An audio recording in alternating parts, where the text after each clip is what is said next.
কৰিমগঞ্জ ডিস্ট্ৰিক্টৰ কৰিমগঞ্জ টাউনত আমাৰ কৰিমগঞ্জ কংগ্ৰেছৰ ডিচিচিৰ সভাপতি ডাঙৰীয়া তাপস প্ৰকাশৰ নেতৃত্বত এটা প্ৰতিবাদী কাৰ্যসূচী হাতত লৈছোঁ। কাৰণ আমাৰ আজি কৰিমগঞ্জ টাউনত প্ৰতিটো ৰাস্তা ইমানেই বেয়া, ডেইলি এক্সিডেণ্ট হৈ থাকে। কিন্তু আমাৰ দুখৰ কথা, লাজৰ কথা, ইয়াত কৰিমগঞ্জৰ কিন্তু এটা মন্ত্ৰী এটা আছে। সেই মন্ত্ৰীটো থকা স্বত্বেও তেওঁৰো গৃহ সমষ্টি এইটো হয়। যদিও তেওঁ পাঠাগান্ধিৰ MLA হয়, কিন্তু গৃহ সমষ্টি এই আজি কৰিমগঞ্জ টাউনটো। কিন্তু কৰিমগঞ্জ টাউনৰ প্ৰতিটো ৰাস্তা বেয়া, এক্সিডেণ্ট হোৱাটো কমন বস্তু এইটো।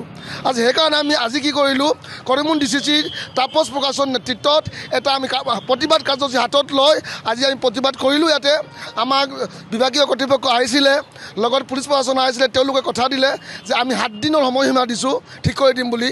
যদি 7 দিনৰ ভিতৰত যদি নহয়, তেতিয়াহ'লে আমি আৰু ডাঙৰকৈ আন্দোলন কৰিম আৰু কৰিমগঞ্জ চহৰত আমি বন্ধ কৰিম। কিন্তু আচৰিত কথা, তেওঁলোকে চেংচনহে কৰি থাকে, তাৰ চেংচনৰ বাহিৰে একোৱেই নাই। অকল মাৰিং, অকল দুৰ্নীতি, এইটোৱেই চলি আছে আজিৰ বিজেপি চৰকাৰ। আৰু বিজেপি চৰকাৰৰ লগত যিমানবোৰ জড়িত অসমত আৰু বিশেষকৈ কৰিমগঞ্জত বৰাকত যিমানবোৰ জড়িত মন্ত্ৰীবোৰ হয়, বিভিন্ন ধৰণৰ কেলেংকাৰী, বিভিন্ন ধৰণৰ কমিশ্যনত ব্যস্ত। মানুহৰ লগত সিহঁতৰ কোনো টাচ নাই, পাব্লিকৰ লগত টাচ নাই, অকল কমিশ্যন লাগে। সেইকাৰণে আজি আমাৰ প্ৰতিবাদটো আমি ৰাইজক কৈ আছোঁ, ৰাইজক আমি বিচাৰোঁ সেৱা কৰক। তেওঁলোকে কিন্তু সেৱা নকৰে, অকল কমিশ্যনৰ ব্যস্ত। তাৰ পৰিণাম হ'ল এইটো। আজি আমি আমাৰ কাৰ্যসূচী কৰিলোঁ। আমি প্ৰশাসনক 7 দিন সময়সীমা দিছোঁ। তাৰ ভিতৰত নহ'লে ভাৰতীয় জাতীয় কংগ্ৰেছে অহা দিনৰ বৃহত্তৰ আন্দোলন করিমগঞ্জত টালিম। ধন্যবাদ।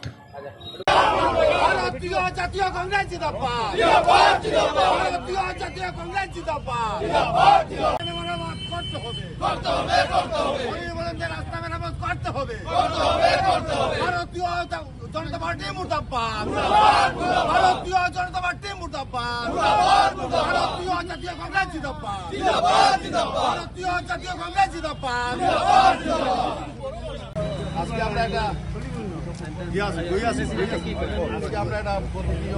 যিকোনো খবৰৰ বাবে যোগাযোগ কৰক 7099017330 লগতে 7099017110 নম্বৰত।